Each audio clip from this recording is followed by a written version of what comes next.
Merci, Monsieur le Président. Merci également, Monsieur le Directeur général. Ce sujet des perturbateurs endocriniens est d'une actualité brûlante. Aujourd'hui même, dans le journal français Le Monde, une centaine de scientifiques réputés publient une tribune dénonçant l'influence critiquable des industriels sur l'action de la Commission européenne en la matière. Selon eux, celle-ci minimise la dangerosité de ces substances.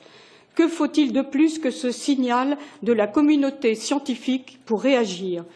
Cancer du sein, cancer des organes reproducteurs, cancer de la prostate, troubles du cerveau, diabète, obésité, malformation, les études démontrant qu'il s'agit d'une menace mondiale pour la santé, selon les scientifiques eux-mêmes, se sont multipliées.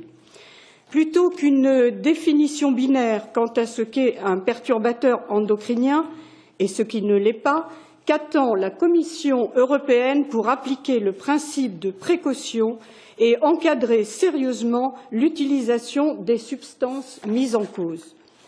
La Commission européenne s'engage-t-elle solennellement à agir dans l'intérêt de la santé des Européens et non des enjeux financiers des industriels prêts à tout jusqu'à nier les études scientifiques pour protéger leurs intérêts? L'appel des scientifiques sur ce point est édifiant. Je vous pose également la question suivante.